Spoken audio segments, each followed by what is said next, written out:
The success of Jesus. This world or the next. Counterproductive Christian evangelism. Bruce Charlton. It seems to me that much Christian evangelism is counterproductive, putting people off becoming a Christian, rather than encouraging them, because of the Christian having a mistaken understanding of what Jesus did, and also because the Christian is incoherent about whether Jesus succeeded in his mission, or not.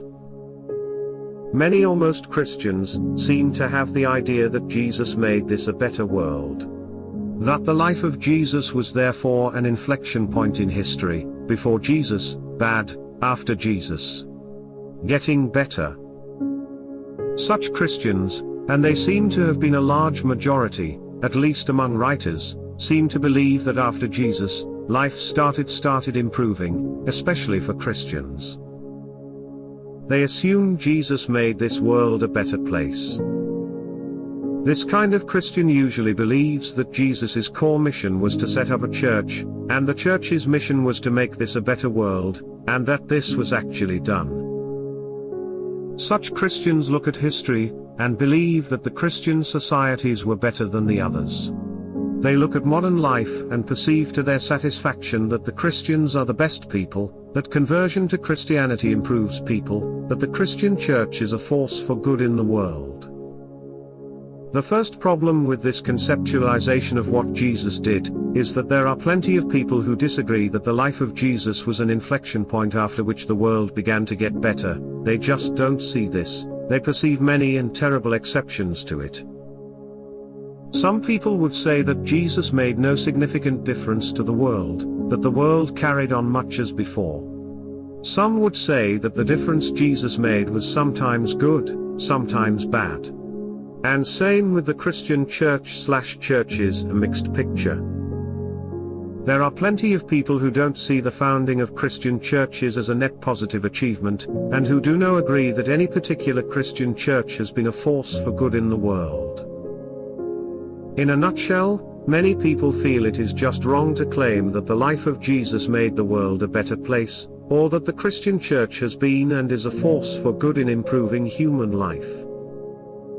They conclude that, if making a better world including better human lives is what Christianity is about, and the evidence for this is the history of the world and the nature of human society today, then Christianity cannot be true, and indeed might well be a force for harm.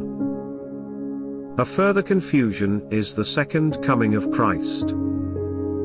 Many Christians don't seem to realize what a weird and unconvincing idea this is. It means that Jesus' life was actually a failure, or else at best a very partial success, because the second coming predicts that despite Jesus, and the church he is supposed to have founded, this life will either stay bad, or get so bad, that Jesus will need to come again and finish the job. Finishing the job means, pretty much, that Jesus, second time around, will make this life and world so much better that it is perfectly satisfying in every way. The need to finish the job means either that Jesus did not wholly succeed, or that he actually failed. This idea is strange enough in itself to many people. I mean, why on earth would not the divine Jesus do everything that needed to be done in his first coming? Why would it be a good thing to delay the necessary by some indefinite, and now very long, period? And then there is the problem of why the second coming has been delayed for 2 millennia.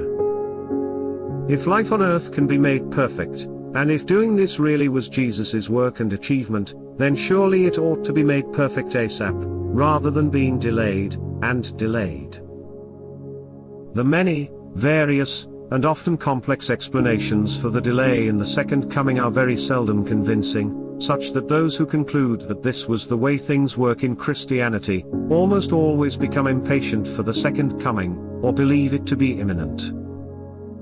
So far many generations have so far been disappointed in this hope or expectation. The point I have been working towards is that the above are misunderstandings of what Jesus came to do, and what he did, and the nature of his success. Jesus did not come to make this world a better place, neither did Jesus come to found a church that would make this world a better place. So whether the world was made better or worse by the life of Jesus, or by Christian churches, is not relevant. That's not what Jesus was about. Jesus came to make possible eternal resurrected life in heaven. He came, in other words, to offer a new possibility of life everlasting to all men, which we call salvation. And Jesus succeeded completely this aim, his real aim.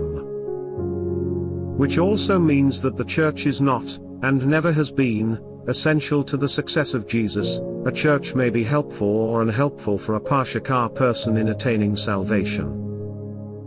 But Jesus ensured that men's achievement of salvation was possible, although not equally easy, because men differ, for all men, in every situation, in all religions and churches, or no religion nor church. I think Christians can be, and ought to be, quite clear and simple about this, for themselves, and in interacting with others. Jesus' life and work was not about improving this mortal life on earth. If it had been, then Jesus failed. Jesus' life and work was about improving the next world, the world beyond death, and in this Jesus succeeded completely and first time around. No need for a second coming to finish it off, it is already finished. Jesus' work was done, is done. Now it is up to us, each of us, to choose or reject the possibility that Jesus has made available. From Whitefield to Yercaud. William Wildblood. During our time in Whitefield, Michael, who was a great animal lover, bought a strange-looking creature in the Bangalore bazaar. Obviously some sort of primate, this is what it looked like. I think you'll agree this is not a thing of beauty, but Michael bought it to save it. Despite the Hindu reverence for the cow and the doctrine of ahimsa, non-violence and respect for all living things, Indians do not treat animals particularly well. This one had been captured from a tree, and was being used as an object of sport in the bazaar. Michael paid a few rupees to rescue it from its captors, and then decided to keep it as a pet. This was probably unwise as it was a wild animal, but it seemed harmless enough. We fed it bits of fruit and rice, and Michael bought an old bird cage to keep it in at night. During the day it ran around the house except when Michael went out to the local shops, when he took it with him wrapped round the back of his neck. The sight of an eccentric Englishman bicycling around the village with a furry scarf soon became a source of amusement for the locals, but it was affectionate amusement because Michael was a popular figure there. This carried on for a while, and in that time we learned that Montrose, as Michael called him, was a slender loris, which is an arboreal primate, that is, as one might have guessed from the eyes, nocturnal. And that became a problem. During the night Montrose would whistle constantly, so we let him out to roam around the house. I was having severe doubts about keeping him and wanted to release him back into the wild, but Michael had grown attached to him. Then things got worse. Montrose discovered that he was a carnivore. He caught insects, and that changed his character. From being quite mild and gentle he became aggressive and would bite. Not me, because I was now fed up with him and left him alone, but he bit Michael enough to draw blood, and shortly afterwards Michael became quite ill. I decided enough was enough and took Montrose into the jungle, where I put him in a tree, back where he belonged. Some South African Sai Baba devotees who lived locally showed a forgiving spirit and brought Michael restorative soup to get him back on his feet. I say they were forgiving because I had met one of them a short while before and, not realizing he was a devotee, had spoken critically of Sai Baba. When I finished he calmly told me that he was a devotee, a lesson in think before you open your mouth I have subsequently learned. But, as I said in a previous post, the devotees were all good people, even if, in my estimation, they were spiritually naive. When Michael had recovered we were invited to dinner by an Anglo-Indian ex-army officer who lived in Whitefield with his family. Whitefield had originally been set up as a retirement colony, so-called, for Anglo-Indians who worked on the railways, as many of them did in British times. We had first met this person through some rather extraordinary ladies we had known in Bangalore. These were 4 Parsi sisters, probably in their 70s, who lived in a beautiful but run-down old bungalow in Grant Road near the Bombay under Bhavan, the guest house that we had stayed in for several weeks before moving to Whitefield. There was something a bit Miss Havisham-like about these sisters. They were all spinsters, very aristocratic with pale paper-thin skin covering bony features. They lived surrounded by the souvenirs of yesteryear, with an equally elderly servant looking after them. Their father had been a rich lawyer and probably they had not married because there was no one of their caste and class and religion available in Bangalore.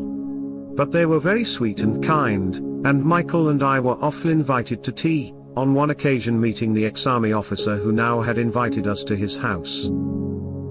Colonel D'Souza turned out to be the solution to our problem about what to do after our attempt to buy a property in Whitefield fell through. He asked us if we had heard of Yercaud, a hill station in Tamil Nadu about 150 miles south of Bangalore. At 5,000 feet of elevation he thought it offered an ideal climate for Europeans and also presented opportunities to run a guest house as people went there in the summer to escape the heat of the plains. He knew of it because he had been to school there at Montfort, a Catholic private school, and he gave us the name of a couple of contacts. A week later Michael went off on a reconnaissance trip. I stayed behind in Whitefield because I was helping some visiting Christian missionaries redecorate their little chapel. They had come to our house because we were the only Westerners in Whitefield who were not Sai Baba devotees. They soon realized we were not going to be converted to their brand of Christianity, but we remained friendly. When Michael came back from Yercaud he was full of enthusiasm. He liked the town and its surroundings and had actually found a house to rent. I was happy to go along with this because the time felt right to move on, and Yercaud seemed a good place for us to go, both climate and area-wise. We started to make arrangements to pack up and move. Before we did move though, we had to find someone to take up the lease on the house we had rented for a 6-month period, all paid for in advance. We had only been there for 4 months and assumed the landlord would reimburse us the 2 months outstanding if we found someone to take up the lease. We soon did through the devotees we knew and arranged to meet the landlord with the new tenants to sign the relevant documents. The landlord accepted a check from the new people which included payment for the 2 months at the end of our tenancy, but then, having given us to understand he would reimburse us those 2 months, declined to do so. The incoming tenants were embarrassed and we were angry, but there was nothing to be done. This was not our last bad experience of Indian business practices, but there was no use fussing over what could not be changed, so a couple of days later we loaded everything we possessed into a small truck and headed south to Yercaud. Why right men are wrong, or, learning from experience is more important than making the right decisions. Bruce Charlton. I have often thought about the Christian reason for continuing living, what it is that we live for, given that heaven is on the other side of death. I conclude that there is no compelling reason for living in many religious or for mainstream materialistic atheism, which is why so many people are so keen to die by assisted suicide. For Christians it is 2 assumptions that make the experiences of this mortal life valuable. Firstly, faith in a loving Creator God, who would not sustain us alive without good reason. Secondly, the prospect of resurrected eternal life, which means that we shall personally carry through to the afterlife, whatever valuable things we have learned in mortal life. In sum, salvation is the aim of this mortal life, and spiritual learning is its meaning. One consequence is that it is more important for us to learn the spiritual lessons of our life experiences than it is to make the right decisions in life. This is fortunate, because we all make wrong decisions, and very frequently, and this is not going to stop. In an ultimate sense, there is not much virtue in making the right choices in life.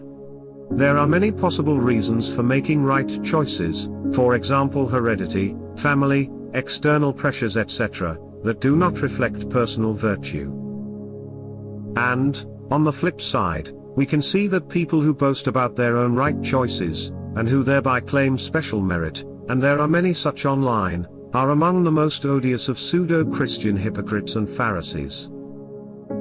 Such people are primarily concerned to assert that they are always right about everything, and this prevents them learning the spiritual lessons of mortal life. They are right men, even if a woman.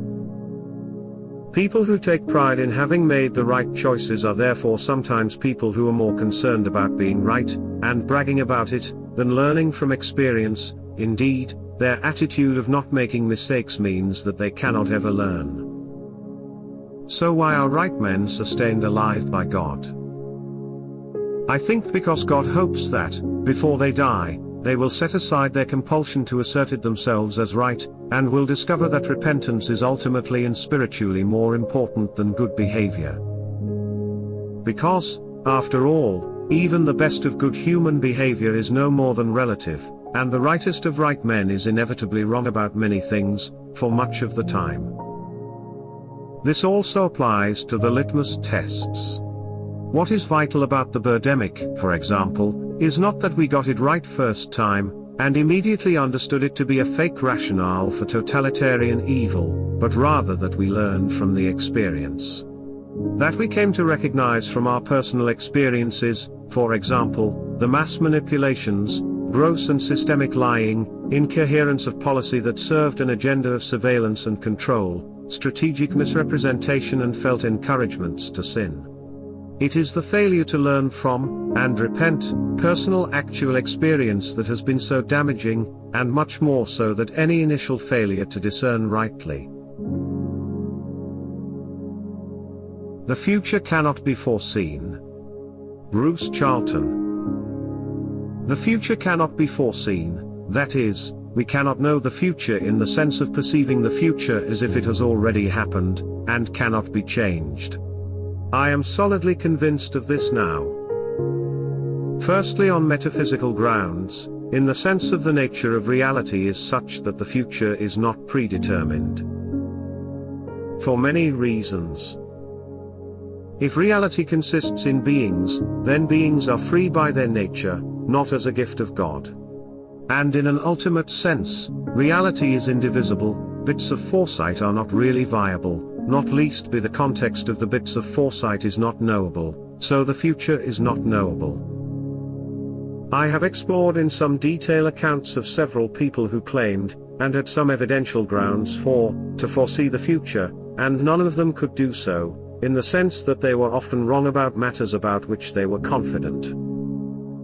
And I have myself experienced exactly this. I have been convinced about what would happen in the future, in a specific and timed way, although I didn't regard my sense of conviction as necessarily true, nonetheless I felt sure.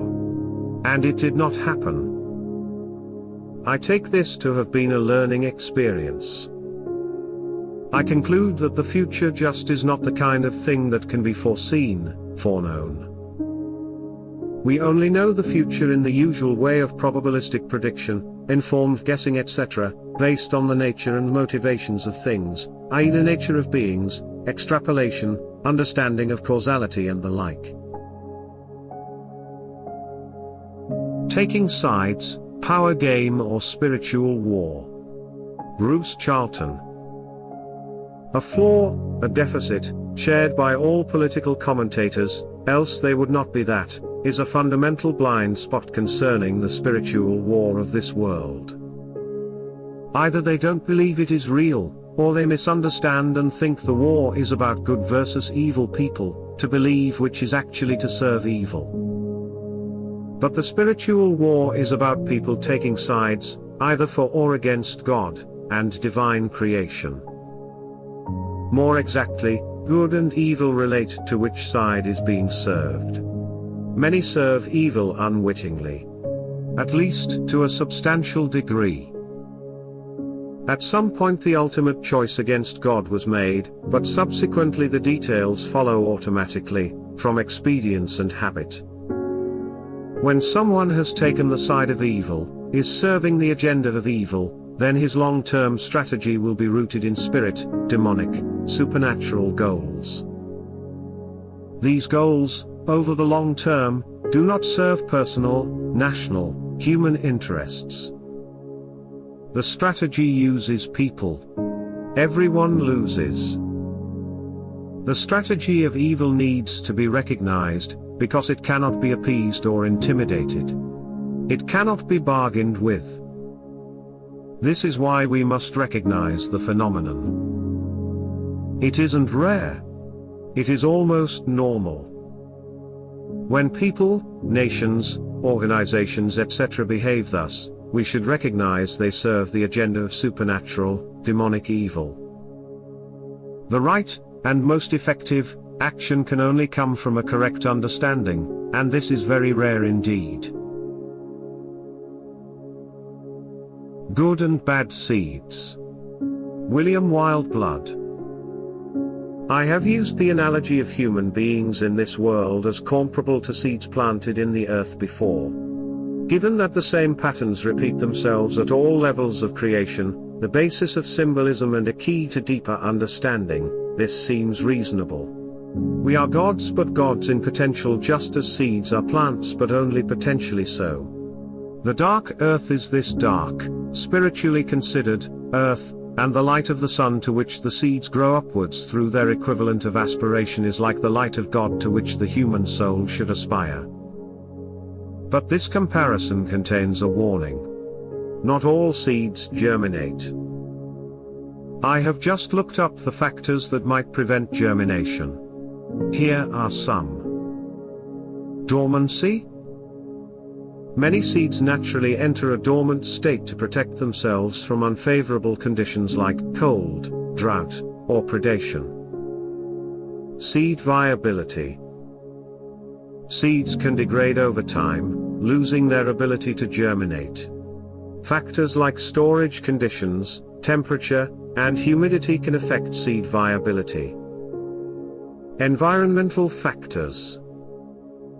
Even viable seeds require specific conditions for germination, including moisture, oxygen, temperature, and sometimes light or dark. Some seeds may not germinate if planted too deep or shallow, or if the soil temperature is not optimal. Internal factors. Some seeds may have internal factors, such as a thick seed coat or chemical inhibitors, that prevent germination until those factors are overcome. It is not hard to equate some of these with human barriers to spiritual development. For instance, dormancy. In many people the spiritual sense does lie dormant. The stuff of which they are made is not robust enough to overcome world conditions. In others there can be a degradation of the soul as the lower self allows itself to be caught up in sin. Environmental factors must also be taken into consideration, and internal factors, such as the intrinsic quality of the soul in the first place, cannot be ignored. However, human beings are different to seeds in that we have free will. We can, if we set our minds to it, overcome obstacles. A particular environment might hinder, but it cannot prevent. A natural question to ask would be what percentage of seeds germinate, and the answer is it depends. It depends on the species, it depends on weather conditions, and it depends on the time of planting. Modern science tells us that human beings all belong to the same species, and biologically we may do even if there are different categories within that species. But spiritually we may not. It is an unsubstantiated assumption that because we are all children of God we are all the same sort of children. We might well have different spiritual origins, and even where there is similarity of origin we know that the same parents can have quite different children. The weather conditions relate to the spiritual climate when we are alive. It may be fair as in some periods of history, or it may be foul as now, though if we are born at a foul time there will be a reason for that. A hardier strain might be produced by inclement weather.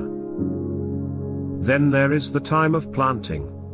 Most traditions would agree that we are not now in spring. Indeed, most would say we are deep in winter. It may be that the harvest is not great at such a time, but this analogy should not be pushed too far. If we are alive now, it is because the greater difficulties can produce a more intense growing season. What is lost in terms of quantity may be gained qualitatively speaking. The seeds that do sprout might produce a better crop. Those that don't might be held back for another season. There is good seed and bad seed. Both can germinate, but the good seed is more likely to do so. What makes a good seed is love of God. This produces the pushing up through the earth towards the light of the sun. A bad seed can be characterized by rejection of God, a very bad seed by hatred of God. It seems that few people today love the good. The good is the same as God. God is being, which is a transcendental thing. That means it is beyond this world. If you do not look for the meaning of life beyond this world, you are rejecting God and, ipso facto, rejecting the good. That is why personal goodness, or goodness as the world judges it, is less important than the orientation of the soul. A conventionally good person who does not seek to strive upwards through the earth to the sun is not aware of the true good, and is therefore on the wrong side when it comes to spiritual good and evil. His seed will not sprout. He may claim to love God, but if he gives precedence to any worldly conception of good, then his claim is false. He doesn't love God, but an imagined idol of his own making. We live in an egalitarian culture which believes everyone will be saved because everyone is basically good. There is no bad seed, all is good. However, egalitarianism is a poisonous doctrine because it sacrifices truth for a perversion of love. Without hierarchy there is no higher or lower, no better or worse, and this means that everything sinks to the same level. The vertical collapses to the horizontal. It is clear that the egalitarian ethos has been put through by the dark forces to shut mankind out from the spiritual heights. It is a justification for resentment, making a vice into a virtue, and a major contributory factor to the degradation of seeds. Note, I could have described this in terms of healthy and poor quality seeds to remove the sense of moral judgment. But there is moral judgment involved when you are speaking in human terms. Healthy is good, spiritually speaking. Don't fight for lawful evil, it's way too late to restore institutional functionality. Bruce Charlton. As I've long been expecting, the globalist totalitarians have belatedly noticed that their decades of escalating imposed institutional destruction have led to institutional destruction. In other words, supporting chaotic evil for 3 generations creates more chaos. So now organizations, corporations, professions, all kinds of social institution, have become dysfunctional. They are inefficient, ineffective, do not even have the priority of performing their jobs. They don't do what is on the tin. Corporations don't seek profits, charities don't help people, except their managers, science doesn't try to discover truth, schools and colleges don't try to educate, churches are interested in anything but God, the legal system is hostile to justice, and, most significantly, the military is not bothered about fighting. The inevitable consequence is that the globalist totalitarians can't progress their evil agendas. Hence the current establishment attempts to start trying to rebuild effective institutions, starting with the military. They are attempting to roll back chaos, and build a system of lawful evil, evil that sticks to their rules, and obeys their orders. Is this good news? Is it a good thing if the military espouses military values again? Well, only if you think it is a good thing for the totalitarian dictatorship to have a more lethal army, navy and air force. If you genuinely want the agents of demonic evil to have better weapons. But, speaking personally, I don't find this a cause for celebration. Note, lawful evil is the truth behind that idiotic slogan of MAGA. The Donald Trump dupes are deluded into supposing it's about making the US more like it was 75 years ago. The reality is attempting to weaponize the actual US of 2025. Why does Christian heaven makes modern people so scornful and angry? Bruce Charlton. Modern people, including most self-identified Christians, are usually scornful and often angry on the subject of heaven. This is because modern people see the world through spectacles of the leftist and utilitarian ideology, which regards relief of suffering, here and now, in this mortal life, as the highest value. From such a perspective, Christianity is, or ought to be, about helping people and making this world a better place. When such modern people hear about the idea of a post-mortal heaven for those who choose to follow Jesus, they perceive this scheme to be a vile action of withholding immediate relief from those who are suffering, and making that relief conditional. They perceive a cruel God who chooses to allow the world to suffer, in order to blackmail men with a promise of relief but only after death, and relief only on condition of subordination to a church. That's why Christian talk of heaven is regarded as not just unbelievable, but actually horrible, evidence of the evil of Christianity. The perception is that even if heaven was real and true and attainable by the procedures described by some Christian church, this is evidence for a cruel and manipulative God who cares more for his own power than he cares about the sufferings of his children. And this would be a just criticism, if God really was omnipotent in the way described by mainstream Christian theology. Which is one big reason why the false and destructive, as well as unbiblical, insistence upon God's omnipotence, needs to be abandoned by real Christians. Is the triumph of good inevitable? Bruce Charlton. Since the triumph of any specific person in this world is obviously not inevitable, the triumph of good is asserted for groups, not individuals. The assertion is that my tribe, nation, religion, ideology will win, in the end, is meant to compensate for the risk/probability that I personally will not be around to see it. The idea is that our real identity lies in the group, that we are primarily members of a greater and realer unity, and we ought therefore to think of ourselves as expendable servants to that group interest. Is this true? Is it not, rather, primarily the case that each Christian is an unique child of God with his own relationship with the divine? His own destiny? We cannot believe that God operates at the level of tribes, nations, etc., not least because here and now these are all corrupted, all on the side of evil, all aligned with totalitarianism. But also we simply cannot, do not in fact, believe this as of 2025. A supposed future triumph of our group is experienced to be of secondary relevance. We ask, don't I personally matter to God, here and now?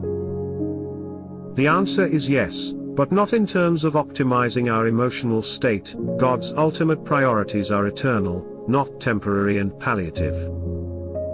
Since all things are ephemeral, and death is the terminus, it cannot be God's first priority to make us as happy as possible now, or minimize our suffering. So if not, then what? What matters most about each of us to God, is the eternal. God wants us to choose to follow Jesus to eternal resurrected life in heaven, salvation, and our current situation needs to be related to that goal, otherwise it does not make sense. Once we have accepted and embraced salvation, this provides the proper context from which we may spiritually learn from our actual experiences. This is what matters most to God, and we can choose to not make it matter most for ourselves. So yes, the triumph of good is indeed inevitable, and that is our own personal good, not merely the good of some group. That good is inevitable insofar as we choose it, it must be chosen, and if chosen it will happen. Because this good really is inevitable for us personally and without regard to other people and circumstances, it necessarily applies only to life after mortal death, and only for those who have chosen it. Think about it. The Spiritual Failure of Tristan. William Wildblood. Tristan and Isolde is a great opera, one of the very greatest.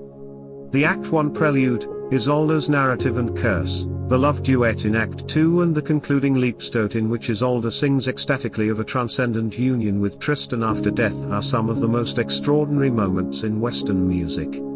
The impact of this opera was profound on late 19th century consciousness and marked all serious music subsequently.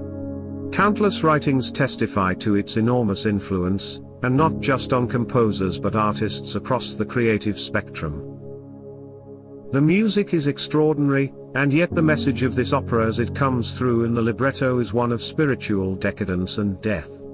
Tristan, originally a solar hero, is undone by infatuation with a woman and consequently becomes a weak, pitiful figure whose inner sense of wholeness and integrity is completely undermined by his obsession. He seeks to shun the day and be absorbed in night, and this represents the overcoming of the spiritual strength of the sun by lunar forces, which is essentially the overcoming of spirit by matter. That is the very reverse of the true spiritual path, especially the masculine path, in which the self is raised to godlike potency through conscious alignment with divine reality. Instead, Tristan seeks to be merged back into the chaos of pre-creation from whence his soul emerged. Overcome by his sensual passions and losing control of his inner center, he seeks a return to the emasculating arms of the primeval matriarchy and a pantheistic dissolution instead of following the path of becoming a radiant center of light himself. In this path he could still have loved Isolde but would not have let that love overwhelm his spiritual integrity. He would have been master of it, although, in the context of the story, he would not have acted on it since she was betrothed to another man, so he not only betrayed his oath of loyalty to the king, as related in King Mark's desolate lament, in my view the spiritual heart of the opera, but he also violated the sanctity of marriage. This does not form part of Wagner's treatment of the legend, but the story serves as an illustration of a test for an initiate. Tristan was a hero, so at a high level of spiritual development, which he failed. There is no sense of this in the opera, which is a straight paean to romantic love which, although ending in tragedy from the worldly point of view, sees the two protagonists finding their fulfillment in death with the implication they have moved on to a higher plane. But have they really, or have they succumbed to idolatry? Real spiritual attainment only comes when the soul turns away from seeking fulfillment in creation, any aspect of creation, even a lover as soulmate, and looks for it in the Creator. Then the soul can turn back to creation and move in its confines without attachment or suffering. Love is an excuse for anything, runs the Romantic creed, a creed we have largely adopted today. But this is an illusion. There is love and then there is love. Jesus said that the greatest love is to lay down one's life for one's friends. Tristan and Isolde lay down their lives, but not as acts of personal sacrifice. They are seeking the delights of heaven, not renouncing these delights for the love of God. Only those who are prepared to sacrifice heaven for others are worthy to enter it. There is a close parallel with that other Arthurian story of Lancelot and Guinevere. Here too sexual obsession and infidelity are the cause of spiritual failure and destroy an ideal kingdom. Lancelot was the greatest of knights, but he proved unworthy at the final test, and, because he was the greatest, his downfall impacted the whole world in which he lived. Arthur's kingdom was destroyed. But unlike Tristan, Lancelot worked out his fault through renunciation and repentance as he lived the rest of his life as a monk, just as Guinevere, his adulterous lover, became a nun in contrition for her part in the sin. Love does not justify everything. At least, what is called love does not do so. There are higher values which even love must obey. Wagner's words may carry a misleading spiritual message because his metaphysical understanding was limited. He adopted Schopenhauer's misconception of nirvana as non-being as Tristan's credo, and saw that as the peak of spiritual realization. However, in Tristan and Isolde his musical understanding and power of expression exceed his intellectual and philosophical grasp, as they also did in Parsifal, which is a curious and unsatisfactory mishmash of Christianity and Buddhism from the story point of view, but contains music in the Prelude and Good Friday section that is amongst the most spiritually profound of anything heard in this world. Tristan and Isolde also has music that reaches further into the higher planes than practically any other, but one can see why some people have problems with Wagner. The music can seem too intense, while the themes of some of his operas, and Tristan especially, do have something spiritually self-indulgent about them. Nonetheless, Wagner was clearly used by the powers that be to bring through something entirely new and open up higher levels of reality to the physical plane. He was certainly not a saint, but then how many saints are creative artists of genius? Every word a mystery, or the utter insufficiency of secondary thinking today. Francis Berger. I have argued for the necessity of direct knowledge and primary thinking in this time and place, primarily due to the ongoing erosion and perhaps inevitable collapse of secondary level thinking as a sincere and trustworthy source of knowledge and thought. The continuous deterioration of secondary thinking is most evident in the apparent increase in the need to question what symbolic communication in the form of language, writing, and images actually refers to or means. The worst offenders in this realm are the contemporary sophists, word charmers, hucksters, and other assorted slippery sorts looking to monetize their own secondary thinking via various platforms and the media. That most of these communication shysters come off as smarmy door-to-door salesmen adds little comfort. The short video below provides an example of what I mean. You know, secondary thinking is in big trouble when simple words like do and you embedded within a fairly straightforward question are singled out for their mystery.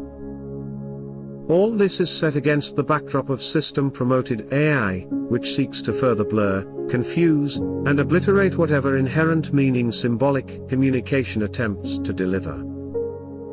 As far as I can tell, we are faced with two options. The first involves reforming and restoring secondary thinking in the hope of conserving and preserving it. The other entails moving beyond secondary thinking to pursue primary thinking and direct knowledge, particularly as it pertains to questions like do you believe in God? The utter failure of reformers, restorers, conservatives, and preservationists to reform, restore, conserve, or preserve anything in the past 2 centuries or more, suggests that the present, future, and eternity dwell in the second option. Implications and entailments are secondary thinking entanglements. Francis Berger. In yesterday's post, I suggested that the continuous deterioration of secondary thinking is most evident in the apparent increase in the need to question what symbolic communication in the form of language, writing, and images actually refers to or means. The most blatant examples of this occur when people begin arguments with statements like, well, it depends on what you mean by X. Case in point, is the short clip below featuring the Jordan Peterson of theology, William Lane Craig. When asked if Genesis 1:1 teaches creatio ex nihilo, Craig immediately resorts to the following line to preface his line of thinking: a lot depends on what you mean by the word teach. Sounds eerily similar to Peterson's cautious bafflegab when asked if he believes in God. What do you mean do? What do you mean by you? And so forth. Like Peterson, Craig could have simply answered the question posed to him with a yes or no, but he chooses the old "a lot depends on" evasion to frame the argument he eventually lands on. Genesis 1:1 does not explicitly assert creation ex nihilo, but it does imply it because it is a logical entailment. A logical entailment of what exactly? For the sake of brevity, let's just say a logical entailment of assumptions that exclude the possibility of creation from something. Thus, Craig concludes that creatio ex nihilo is an entailment of Genesis 1:1 and argues that if you take the teaching of Scripture to include not only what it explicitly asserts but also what it entails, then yes, Genesis 1:1 does teach creatio ex nihilo even if it doesn't explicitly assert it. He then alludes to several other passages in the Bible that confirm the validity of this entailment.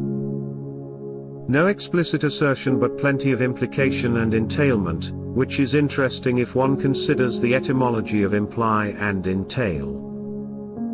Imply is from Latin and was used in Old French to mean to entangle, to enfold, and enwrap.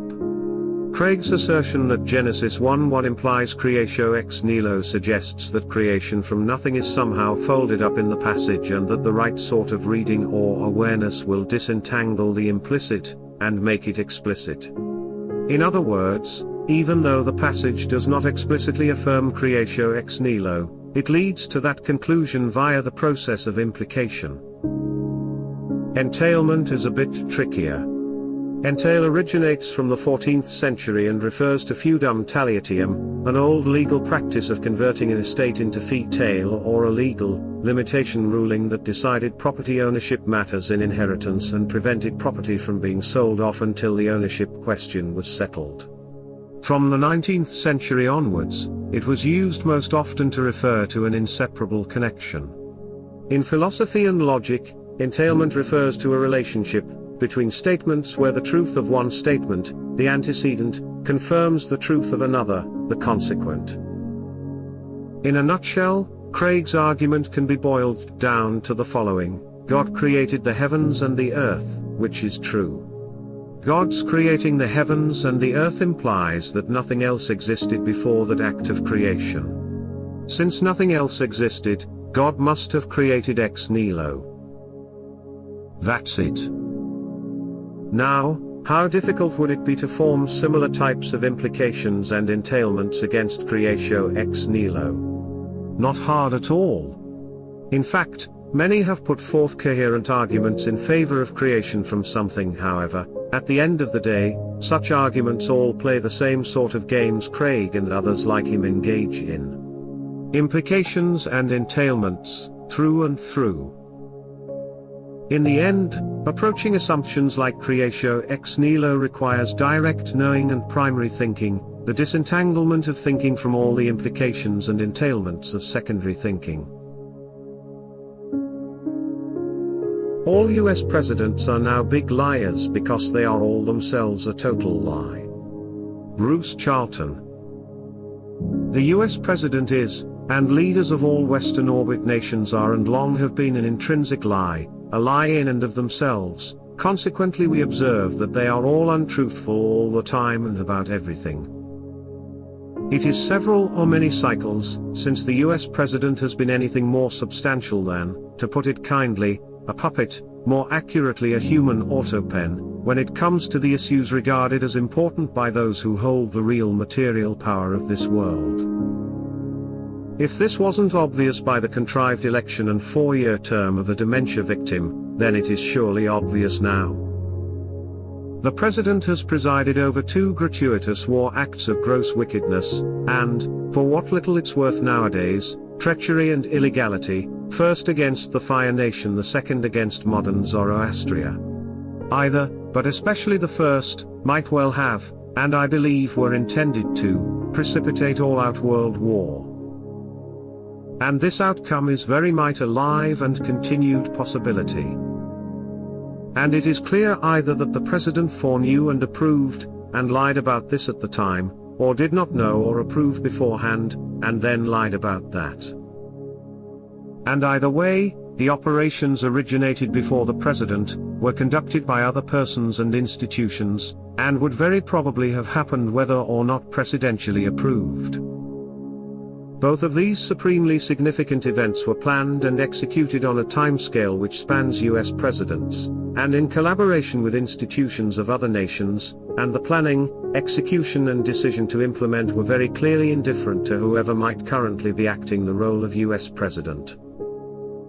So, for those who are actually making and executing these supremely significant plans, why bother with a president at all? Well, we can see the reason, in that the vast news and social media coverage and discourse is almost exclusively about the US President, what he has or has not said and done, what decision he may or may not make, whether he approves or not, and the rest of it. We have often seen the same puppet show focused on UK and EU leaders with regard to each increment of the Western-derived anti-fire nation escalations over the past 3 years. In this media circus, the US President plays a role analogous to the proxy nations used by the West, US equals ultimately the demon-serving globalist totalitarian establishment, in warfare. I mean proxy nations, such as CHOAM or the corn-growing western region of the Fire Nation. These nations have been armed, trained, equipped, and resourced to go to war against current enemies of the globalist totalitarians, to take the bulk of battle casualties, provide a focus for retaliation, and absorb most of the damage. And in process, often be destroyed as, even potential, nations. US presidents, British PMs, EU presidents and the like are in a closely analogous position. As proxy agents in the war of demonic evil against God and creation, such pseudo-leaders may be rewarded lavishly in the short term, but ultimately they are disposable tools, that will inevitably, later if not sooner, be disposed of. So why do these pseudo-leaders make so much noise? Why lie all the time and about everything? Why don't they just shut up? Well, firstly in order to serve as a focus. A focus for idealism, discourse, and dissent, just as the nation proxies and their leaders are admired and loathed, praised and criticized, sympathized with and blamed, for doing whatever it is that their totalitarians' masters tell them to do. We all keep our eyes on the puppets and their antics, seldom asking who is working them. More extremely, these leaders are like mass media commentators, whose job is to observe whatever happens, and cheer it or boo it according to editorial instructions. They have no control of what is happening, and indeed are often not even officially informed of what has happened, but they passionately desire to sustain the illusion that they are significant. So they lie. They pretend that they have personal power over the most significant events, when in reality they are victims of these events. The most expert politicians are like surfers, riding the breakers of whatever is happening, but nobody with sense would suppose that the surfer actually makes the waves, whereas a majority are deluded that the US president is the ultimate wave maker. Meanwhile, those with real power are willing to let presidents act presidential roles, and provide them with the needful pomp and circumstances, because the real rulers put the presidents in place to do exactly this. Sometimes a president knows explicitly that a puppet role is what he does and must do, sometimes apparently, a president convinces himself he is a real and significant origin of power. The inverted beauty of the scheme is that it works either way. Whether the president is a sincere fool, a conceited bloviator, or a self-aware and evil-embracing slimeball, doesn't matter to the effectiveness of the system. So long as people are looking at, talking about, and treating seriously the cut-out cardboard leader, then they aren't thinking about and recognizing the reality of a world so deluded that we never even ask who is making the major decisions, and what they really want, what their motives really are. Note added, these thoughts were crystallized by some of the analysis of Brian Boletic at the New Atlas vlog channel. BB's analysis is, I believe, correct at the supranational geopolitical level, but he does not consider the ultimate spiritual war of this world, therefore his understanding of the ultimate motivations of geopolitical power is incorrect. Are you still enthralled to the dishonesty of primary institutional wisdom? Bruce Charlton. Primary institutional wisdom is a belief which is part of our society, and has been for centuries, indeed probably for millennia. It is the assumption that authority lies with institutions and not with individual persons. At its most fundamental, It is the assumption that spiritual goodness is primarily to be found in that human institution, the church or religion that we personally believe to have such authority, and individual spiritual goodness is derivative from that church or religion. That is the default and thought habit, and long has been, and it is something which is hard to escape. The alternative assumption is that ultimate authority, including spiritual goodness, is primarily to be found in an individual person. This means all institutions, all possible institutions, are secondary in authority and goodness. And that institutional authority, truth, goodness etc. is primarily and ultimately, albeit not exclusively, derivative of the individuals from which an institution is composed. I believe that ultimate authority, and therefore necessarily ultimate responsibility, resides in the individual person. And I believe it to be false to knowledge and experience, hence dishonest, to assert, and pretend to believe, that ultimate authority, truth, goodness etc. is located in any institution. That this dishonest falsehood is so common I therefore put down to wrong motivations, fear, laziness, shirking, and other sinful motivations that require to be acknowledged and repented. Note, I also believe that things have changed over recent human generations, and that in the past, the more anciently, the more this was the case, it was not possible mentally or spiritually to separate the individual from the group in the way that now seems almost unavoidable to many people. And that therefore, in the past, it did not make sense, i.e. it was not humanly comprehensible, to ask whether authority resided in the individual or the group. Now it does make sense, and therefore the question is honestly unavoidable, and demands an answer. 3 kinds of magic in stories. Bruce Charlton. When magic occurs in stories it has various flavors, here are 3 of them. 1. It's the low magic of sword and sorcery stories, and indeed most stories that feature magic, in which magic functions as a technology of power. This ranges widely across spells, and conjurations, summoning of powerful beings, seeing the future, controlling others etc. But this is not a very magical use of magic, indeed it reduces the magical to the mundane. Indeed, such stories are often cynical, reductionist, intended to disenchant. There are also stories in which magical elements function to indicate a hidden world. The magic enables perception of what would otherwise be imperceptible or hidden. This is the occult revealing function of magic. Such magic may reveal a world of spirits behind the material world, that the dead are alive and can be communicated with, that there are invisible manifestations, such as auras, that telepathy is real, and such like. The general impression is that there is more to life than commonly acknowledged, and this can impart an enchanted atmosphere.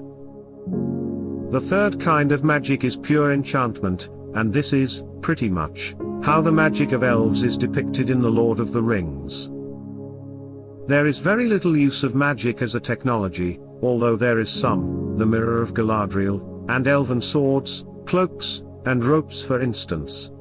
There is also the occult trope. In The Hobbits often comment that the world turns out to contain much more and strange phenomena and entities than the commonplace experiences of the Shire would suggest. But the main use of elf magic is related to an atmosphere of enchantment, a different quality of attitude, experience, motivation among elves, a feeling that is both joyous and sad, supremely good and perilous, here and now and yet backward looking across vast expanses of time. As implied, these uses of magic have somewhat different narrative functions in stories, and presumably different intent. When magic is used as a technology, there may be an element of intending to induce wishful thinking in the reader, but on the whole the magic is just a narrative device, among many.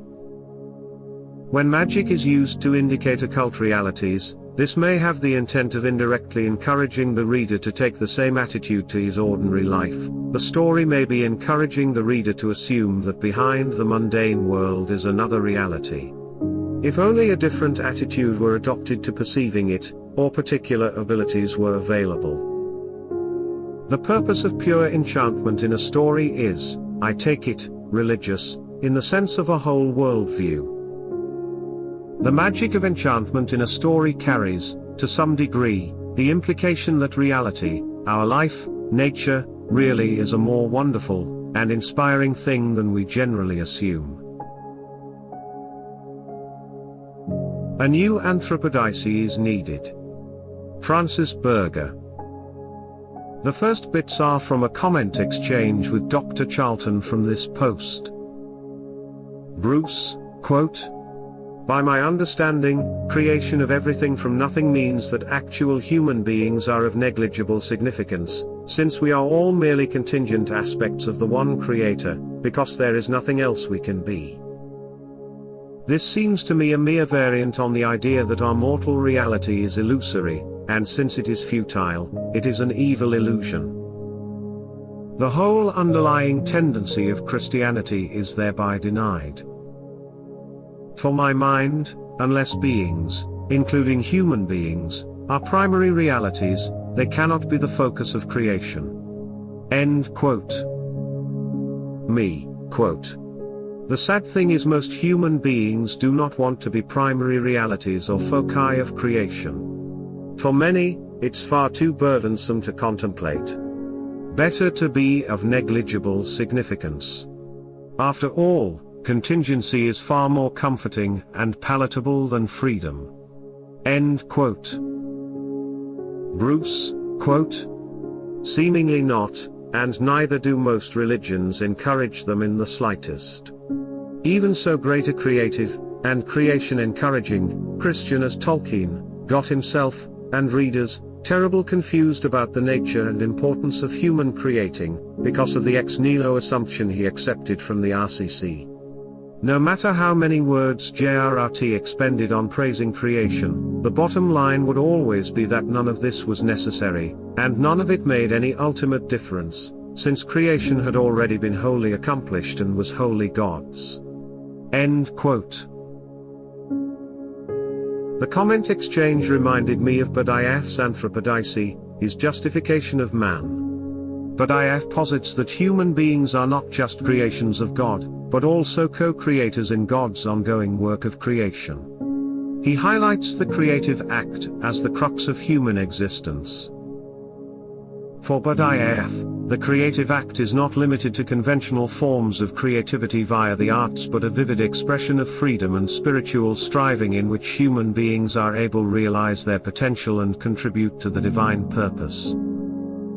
This justification of man is rooted in Badiaf's insistence on the fundamental significance of every human being, emphasizing the unique and unrepeatable value and dignity of each human person as a spiritual being.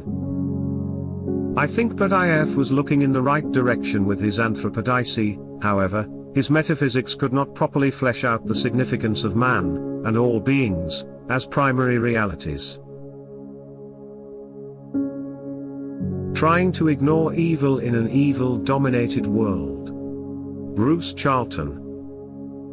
I keep circling back to the basic insight that negations do not suffice, so that the common strategy of trying to ignore something like geopolitical evil turns out to be an assimilation to exactly that evil.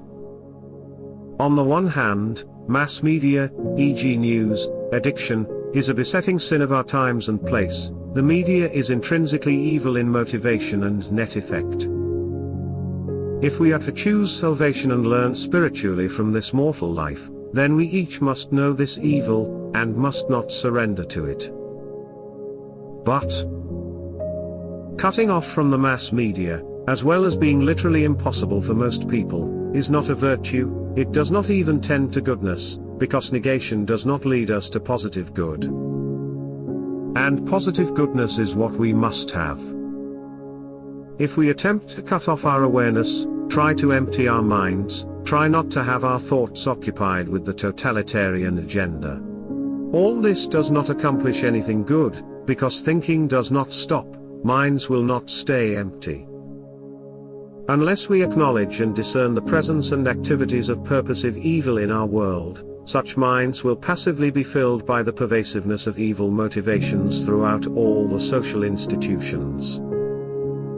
In a world that is, as now, administered and managed by evil-affiliated persons, any form of passivity, negation, attempted ignoring, or the like, will fail to discern evil, fail to dissociate from evil, fail spiritually to oppose evil by active goodness.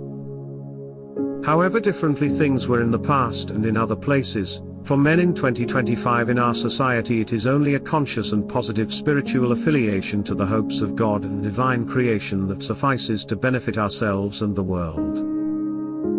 This, naturally, entails an inner detachment from the ideology and propaganda that pervades, and is the ultimate purpose of, mass media and the Western social institutions, yet it also entails our own active, aware, positive and personal choice to reject the plans and schemes of the servants of evil, whenever they impinge upon us.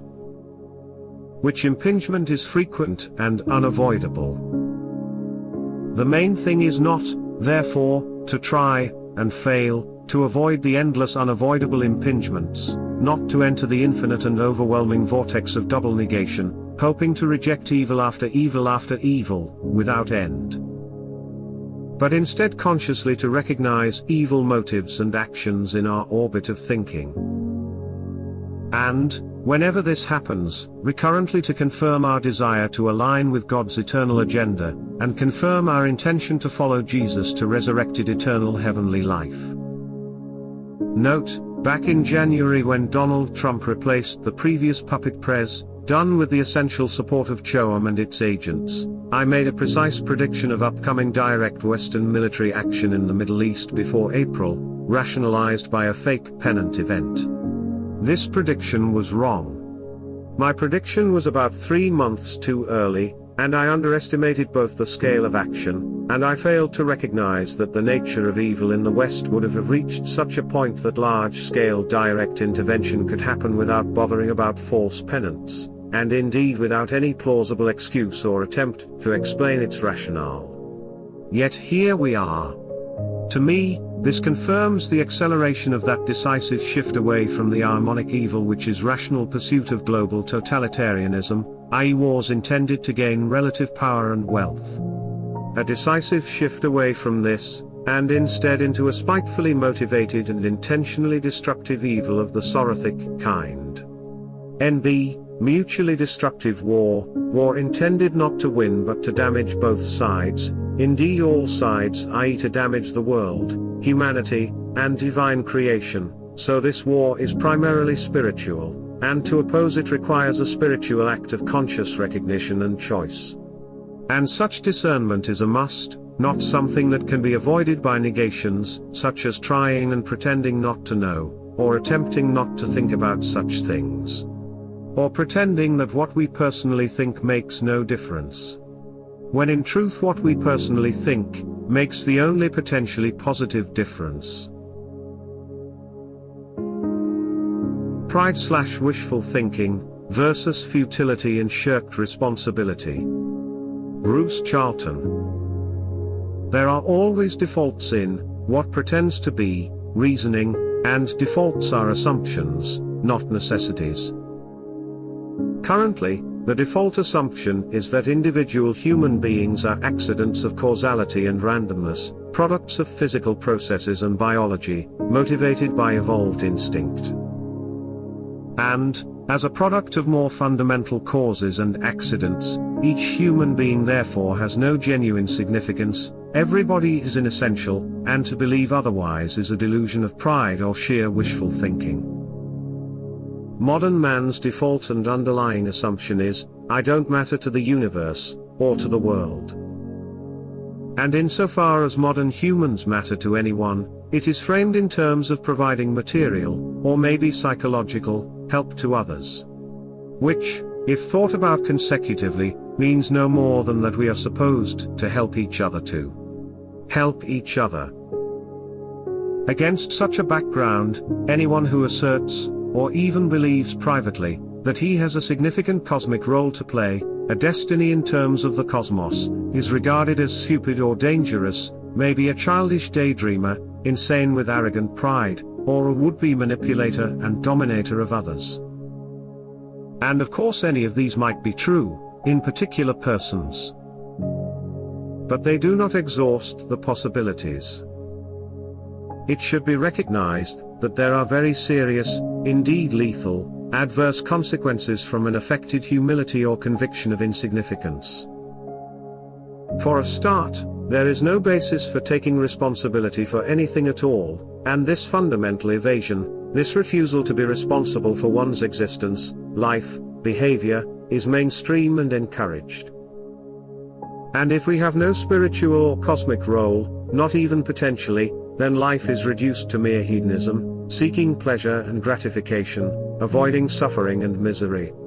And that tends, with uncertainty of expectations, to reduce towards hedonism in the short term and foresaw, hedonism in here and now. Which is why modern people are, compared with their ancestors, so weak-willed, demotivated, and cowardly. Also, it tends towards a lowering threshold of suicide, that is disposing of ourselves, preferably without suffering, whenever it happens to be convenient, or apparently expedient. Suicide has become popular on the metaphysical assumption, which is unique to modern Western people, that death is annihilation, the end, and leads to nothing else. Modern Western people therefore see no reason why we should not dispose of ourselves in order to avoid the risk of future suffering, if that currently happens to be what we want. This is what is entailed by regarding quality of life as the justification for staying alive. But, if we have no ultimate, cosmic, spiritual, eternal, significance, even potentially, as individuals, then we are just cogs in a machine, bits of a computer program. So there is no solid, objective reason why others should not dispose of us, whenever it suits them, i.e. whenever some kind of pseudo-plausible justification can be cobbled together. And this is what we find. In the past, it seems that people justified themselves, saw reason for existence, not individually but in terms of their loyal membership of a family, clan, tribe, later of a nation. That's gone. Now, it's either justification for each individual person, or no justification at all. Clear, simple, difficult. And if it is to be justification for each individual person, there can be no shirking of individual responsibility. We are each, therefore, of cosmic significance, each life is important to creation, and each person just is responsible for his own life. That's the proper default. We cannot hide behind service to some group good, because we don't really believe it, so we don't really act upon it. It's a fake excuse.